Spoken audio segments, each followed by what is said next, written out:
artificial intelligence will completely transform our world. But what is AI? Why will it affect you? And how can you and your business survive and thrive through the AI revolution?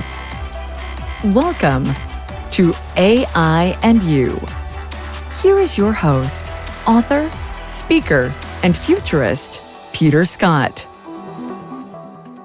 Hello, this is episode 239. We are talking with Neil Brown, former editor and vice president of the Tampa Bay Times during the time they won 6 Pulitzers, and president of the Poynter Institute for Media Studies. Poynter trains journalists to protect the ethical standards of the industry and hosts the International Fact-Checking Network and the Craig Newmark Center for Ethics and Leadership. Neil spent 4 decades as a journalist, launched PolitiFact.com, and was co-chair of the Pulitzer Prize Board. Last week, we talked about pressures on news organizations, the evolution of the relationship between journalism and publishing, how revenue models are changing, the impact and use of AI or psychometric analysis tools, and much more. This week, we're going to talk about the use of AI in journalism, in writing stories, its effect on our writing standards, different levels of stories in journalism, and the potential use of AI in interactive news publishing. So let's get back into the interview with Neil Brown. Neil, I'd like to pivot here to the use of AI in the newsroom at the point of implementation, writing stories, researching them.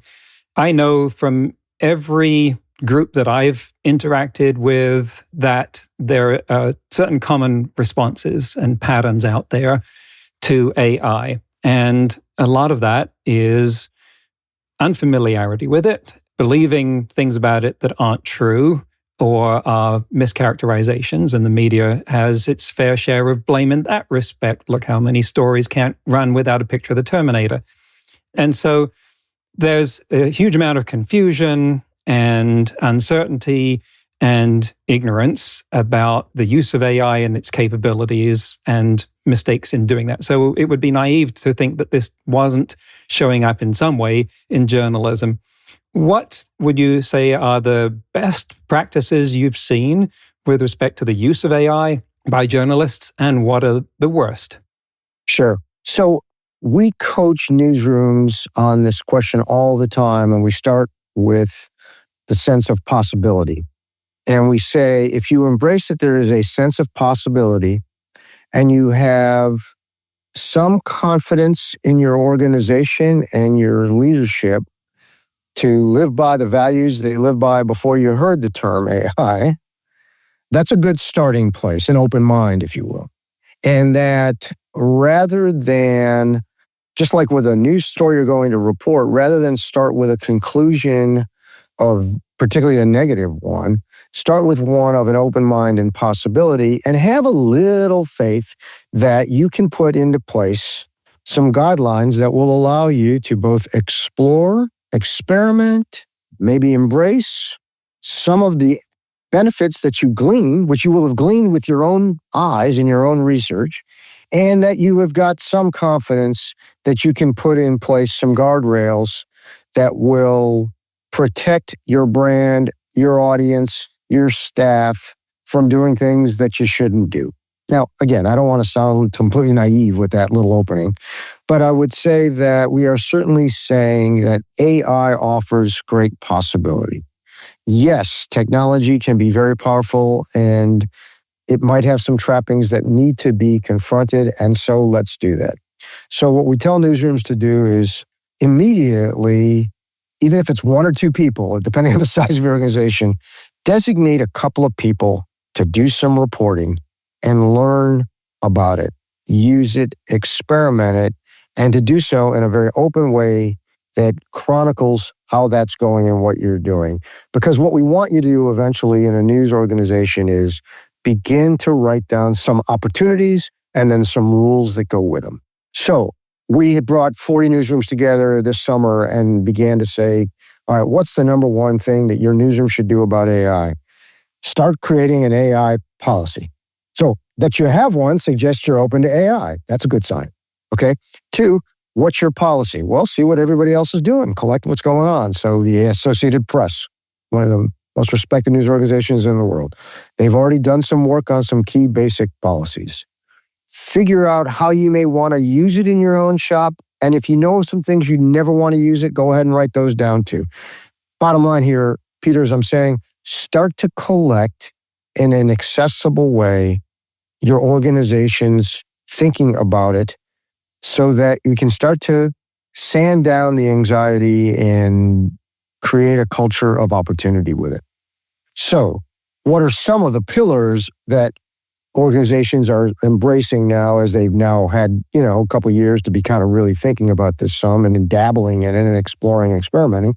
Obviously, the first one that almost always comes up is whatever we do, we're going to be transparent about, right? There's never going to be either journalism put forth, whether it was generated through AI or not, that deceives people about where it came from. Be honest. If this was AI generated, tell people. If this was partially AI generated, tell people. Much as you would tell people where your sources of information before this technology first. Transparency helps. If you want people to know we never use it, tell them that. Whatever. But transparency in all of its possibilities, disclosure is a form of it, obviously, how it was used. And I'll tell you here at Pointer, we're trying to be clear, like with newsrooms, and don't over-protest either. Sometimes there's almost a glut of disclosure that actually only raises more suspicion and is not audience-friendly. I can come back to that in a minute. But the idea of disclose if it's been used, disclose what your thinking is, because you should have a relationship with your customers as well as your staff so that there need not be secrets between us about all of that sort of thing. At least as it goes to the idea of public-facing information. Secondly, in most cases of the journalism organizations we're working with, and what we're doing here at Pointer or at PolitiFact, which we own, or through our MediaWise media literacy program, we still require human accountability for whatever is produced by AI. That human-centered oversight is still part of the component. Essentially, a human is going to vouch that this was accurate, factual, or here's how it was done. So the tools of AI then become powerful tools because we're not ceding control for the brand or for the content. Now, we're not pretending that the powerful technology didn't accelerate how it's used, provide some risk, but we do want the audience, whether it's the staff, whether it's the customers, to understand that a human stands by this. This goes to the brand word I used earlier. We stand by it. So transparency and human oversight are two components where journalists are, if they embrace those two things, then suddenly AI isn't to be run from, it can be connected with. The third thing I'll say as we talk to newsrooms about how to use AI or how to get involved in AI is, in fact, conversation up front and then maybe transparently with your audience and certainly with your team on what is the point? How is this going to serve either the audience or the organization's ability to serve the audience? So that, again, I don't mind a good laboratory where we're dabbling and getting people to explore stuff. That's fine. But when it comes to how you're going to use it in a way that serves the audience, let's talk about maybe with the audience, and not just in the form of disclosure, but like, how can it help you? How can it help you? I'll give you one of my favorite examples of AI in a news organization right now is the Washington Post has a service, I think it's called Climate News, I think it is. And the idea is that the audience, they ask the audience what would be helpful. We've got all these questions about climate. Then the Post laid over the question like, wow, you have so many questions, we don't have the people to answer them all. But we do have this unbelievable database of Washington Post material that has dealt with a lot of it. So what if AI could be the conduit to serve the audience by accepting the audience questions, getting the audience answers, entirely AI, through the journalism that was produced by Washington Post humans, and that is then fact-checked by an editor.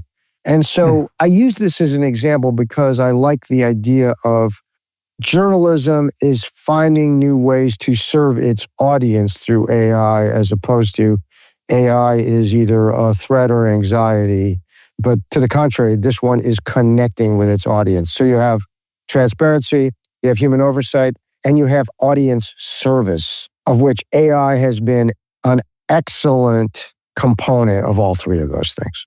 And to bring this down to ground level now, journalism's output is writing. And look how many great writers were journalists. The news outlets have been seen traditionally as the guardians, the custodians of our use of language. You have things like the AP Style Guide and grammar, and some newspapers are famously quirky for that. And so that's something they took very seriously. Well, I'm harping on this because language is clearly so important to journalism. And now we have large language models, and language is the thing that they are best at, they're very good at. Now we're talking there about the need to be transparent in the use of AI, but it is a spectrum in that every day I go through different exercises of its use, ranging from no use whatsoever to let me use this for ideation, brainstorming, to having it write the whole damn thing. And there are different uses for that. So if you look at this in the broadest application of news, what do you see happening to the language of journalism as we will inevitably get more use of AI in generating some of that final content? Yeah. So probably 10 years ago at least, I was talking with the Associated Press and they were experimenting with large language models. There was a company in Chicago we even looked at when I was at the Tampa Bay Times to try to write our little high school sports summaries through large language models or some kind of AI, because it was really an assembly of words that never change. I mean, and the people who were doing that work at the time were high school students for us, right? They were high school students covering their high school games, or they would talk about earnings reports out of business, maybe the Journal, right? So, which was essentially an assembly of an existing pool of words. Right. How many ways can you say this team beat the other team? Right. And nobody and all they wanted you was to say that in as clean and clear a way, right? So this is before the generative AI was talked about in every other sentence as it is today.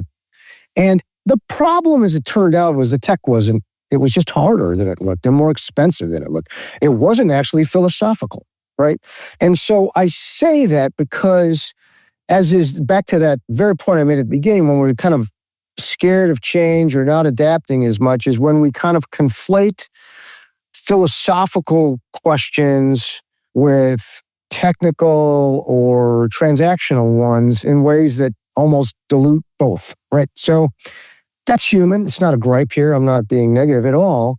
But to the nature of your question, there's a huge, and I say this like that we should embrace, the answer to your question is, it depends, right? So what are you talking about? So do I want to have a profile of Carrie Lake, the potential new head of the Voice of America that Donald Trump just named, this very firebrand, MAGA, former journalist?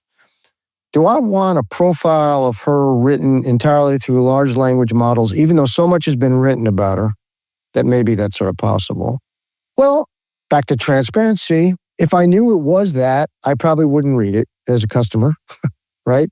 Because I could Google her too. It doesn't really, the assembly on something in the space of writing or storytelling isn't as valuable to me as maybe the assembly of words in an order for information purposes. Now, an example I'm sure you talk about from time to time is, well, if you look at somebody's Wikipedia profile, they all kind of sound the same. So maybe AI could be is that writing? I don't know. It's an assembly of language. This goes to the human oversight. They look at all of us. Well, I'm sure you're way more expert in it than I am. But, I use ChatGPT. Often I use it as a parlor game, right? Like I got a speech to make and I'm going to put in give me opening remarks for my podcast with Peter Scott, and I didn't, Bill. I wish I didn't do that. And ChatGPT will spew out something that's very credible, and then I'll look at it and I'll stare at it and I'll realize this is soulless. This doesn't tell me, I get it, right? And so the human oversight in the ways that writers and editors bring does not get undercut, in my opinion, as deeply as it's sometimes being portrayed. If you bring the sort of sensibilities of true mission to the story, right? What are we trying to do with this? And those judgments, first made by humans, can then be enhanced by the use of tools. And then it can go back to the humans. And then we're going to tell the world how we did it. And it may come out really great. The audience may love it. The audience may reject it.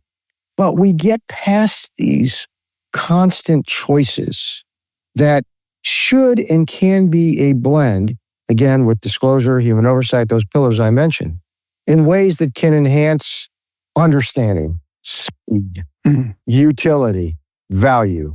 Now, I painted a pretty rosy picture, but I think it's out there to be painted knowing that we're going to have some confidence in guardrails, rules. And let me be clear. I know there are a gazillion bad actors out there that are doing everything to undermine all of that. But we can't beat that necessarily anyways.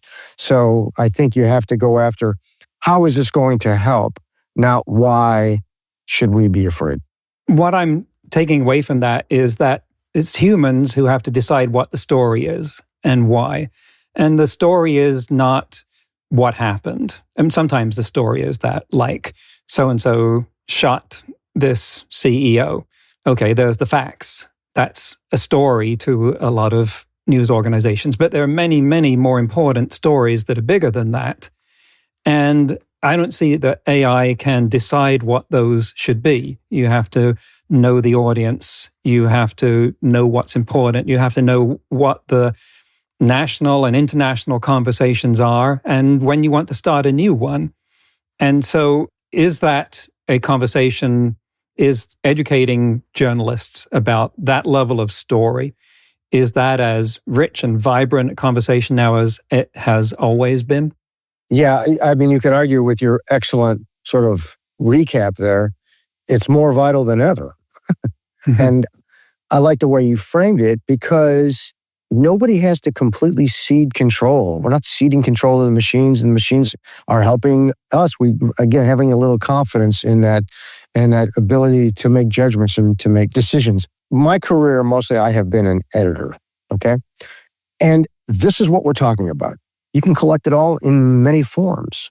I had an editor when I was at the Boston Globe many, many years ago who made me write 5 different leads to my news stories each time just to test different ways to try it. And then ultimately we'd pick and guess what? We'd often pick one of this, one of this, one of this. You put it together.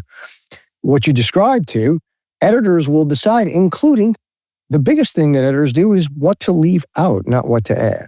And those are all interesting and compelling judgments of which the audience is going to decide.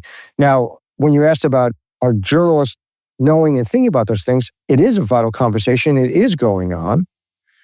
And both in newsrooms, but also with the audience, we're using the phrase AI literacy and how you can help people, whether it's in the content creator side of the process or the audience receiving side, understand how it's helping, where it's not, what it was, so that process, that story building process you described, which was well done, is the process going forward. All these tools are at our disposal, and we can have some confidence. And guess what? Then, yes, I hope you can tell, I'm not down on AI at all. And in the end, some person is going to decide. What is the prospect for AI amplifying the interaction between a news outlet and its audience? You mentioned the Washington Post and their climate news tool. Well, you could do that at some expense for everything that a newspaper had ever published and make that the training database for an AI. Of course, it is the training database part of the training database for large language models at the moment, and hence the New York Times lawsuit. but you could focus it on that. You could say, here's your chance to interact with the New York Times directly through AI, because no one has enough people to do that the way that it would take humans, but AI makes that possible now. And it would be more than a parlor trick, because it would give you that direct engagement of the audience that also told you much more about who they were. Oh, I think what you described is exactly right. Again, putting in that, stipulating to, you'll have to put ethical guidelines around the disclosure and all of that. First of all, let's note already, on the most basic level, AI is expanding audience for our journalism, even if it's through the audio presentation of stories that are online, right? So I know, there's people who I don't have time to read anymore, but it can be read to me, and that's an AI tool, and I know it's robotic. Maybe I could have the option to make it sound like James Earl Jones or Peter Scott or whatever, but I'd be choosing that as a way to do it rather than I'm trying to fool you that it's, pick your favorite actor reading it. And translate it into any language. So let's not at least tip our hat to, it's already expanding audience opportunity to the work we would have by a lot. And not just for people, who may have a personal reason to need it that way, but who would prefer it that way, right? So there's that. Probably to your point, I've seen, some examples where news organizations are dabbling with it, like, well, here's our newsletter evening highlights of the news that when you want it later, and it's entirely AI, but trust us, it was, it's a product of what we're doing, and we're expanding the time of day you may want us or get us. When we had those newsrooms here, we did a little bit of a hackathon, and there's a couple of organizations, I thought this was interesting. They were going to try a model where the audience, it's a form of crowdsourcing, obviously. The audience, you're walking down the street, you see a new building, you don't know what it is. Send a picture to the news organization. Now everybody's a reporter. Now you've got thousands of reporters out there. And we'll see if via AI, all disclosed, oh yes, this is what the zoning is, this is who owns it, and this is what's gonna, what the plans are based on public databases or something like that. So the audience is interacting with an AI component, not just its question, but is actually sending material that then itself becomes part of the database. And, you start to engage with the audience. And let me tell you something, I don't want to get too romantic about just sort of journalism, but the beauty of the journalism from before and what we would think that this could create going forward is we need to continue to tend the relationship we have with the audience. It should be a relationship, not just a transaction. And if you're starting to find ways where these tools can help your audience not feel distrustful of you, but more, in fact, feel like they have an in with you or an opportunity to be part of something, or you provided a service back to them, now we've got a relationship. And I can tell you, relationship will translate into, I think I'm going to give them that subscription, or I am going to be a member of that. Well, that's a good point to get to our final thoughts here, because like so many conversations we have here, this one could deliver value for days, but we don't have that, and neither do our listeners. What final thoughts would you like to leave our audience with on the work that you're doing and the direction of journalism? Well, thanks for the opportunity both to be on with you and to talk about this, because I think it's been a great delight and goes to what I think is the heart of what we're doing at Poynter, and that I think a lot of news organizations are doing. We are in a period of great exploration with each other to offer a community of those who care about news and journalism, a sense that journalism has great value in your day-to-day life. And it's not a matter of eat your peas, learn your lessons, but that news and journalism organizations can be part of how you get through the day or through the week or through the month. And what we are doing with journalists is making sure that they are reaching audiences in ways that are really engaging, accessible, certainly independent and honest, and that work matters to our audiences. And we're also trying hard to put forth the notion that even in this very difficult climate of polarized society where news organizations seem opinionated and everything is partisan, that there remains an appetite for honest and useful information, and that we need to get past what I sometimes think is a narrative of loss around journalism and move that to understanding that journalism and news can be brought to you in new and interesting ways, and how you, an audience member, gets that information should be both interesting and diverse, and you need not feel that it's something that no longer has value to you. That's a mouthful, I get, but we're trying to work with journalists to sort of to say, do your work well, develop a relationship with your community or in your community and with your audiences, and it can be a two-way street that allows you to provide value and help each other. And I think journalism will have a pretty bright future. Even the dollars will follow if we're able to do that. And that prompts me to want to extend that in this one direction. Suppose you're addressing a room of bright undergraduates and someone waves a hand and says, Mr. Brown, I'm thinking of going into journalism. I really like what you've been talking about. How should I get started? So one thing that I think transcends all forms of media right now is the ability to write, right? Everything needs to be clear and understandable. And so what I would do, whether it's telling a story on TikTok or in your community news organization or at your university campus, is I would write for your local news organization, your local magazine, your local content, get online and start writing. If you want to get in this business, write. Presumably that means you're reading too. Write, because that is a skill that takes you, it just stirs up so much opportunity for you. And if you want to be in this journalism business, first of all, the possibilities remain enormous in terms of telling new and different stories about new and different things in new and different forms. You've got to be able to write. And if you can write, there's so much at your disposal to try and get involved. I'm going to give that to my older daughter. She will resonate with it very much. And that's the way it was. Sorry, Mr. Concrete, I always wanted to say that. Neil Brown, thank you very much for coming on Artificial Intelligence and You. Peter, thanks so much for having me. That's the way it was, and that's the way it's going to be. That's the end of the interview. Really tumultuous times for journalism here, especially with the Trump administration about to form in the United States. We need all the help we can get. In today's news, ripped from the headlines about AI, a study published in New Scientist explores the limits of the number of people AI can cooperate with in a group. Humans are social animals, but there appear to be hard limits to the number of relationships we can maintain at once.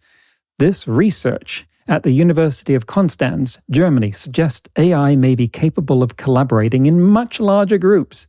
In the 1990s, British anthropologist Robin Dunbar suggested that most humans can only maintain social groups of roughly 150 people, the so-called Dunbar limit. But these researchers, led by Giordano De Marzo, found the most capable models could cooperate in groups of at least 1,000. The researchers spun up many instances of the same model and assigned each one a random opinion. Then, one by one, the researchers showed each copy the opinions of all its peers and asked if it wanted to update its own opinion. The team found that the likelihood of the group reaching consensus was directly related to the power of the underlying model. Smaller or older models, like Claude 3 Haiku and GPT 3.5 Turbo, were unable to come to agreement, while the 70 billion parameter version of Llama 3 reached agreement if there were no more than 50 instances. But for GPT-4 Turbo, the most powerful model the researchers tested, groups of up to 1,000 copies could achieve consensus. The results suggest that larger AI models could potentially collaborate at scales far beyond humans. Next week, we'll be exploring AI in education again with UCL's Professor Mutlu Kukarova, co-author of the UNESCO AI Competency Framework for Teachers. That's next week on AI and You. Until then, remember, No matter how much computers learn how to do, it's how we come together as humans that matters. That's all for this episode of AI and You. Please leave a rating and comment and share with your friends. Get the book Artificial Intelligence and You and see more videos and articles at aiandyou.net. That's aiandyou.net, where you can also send us your questions. Thank you for listening.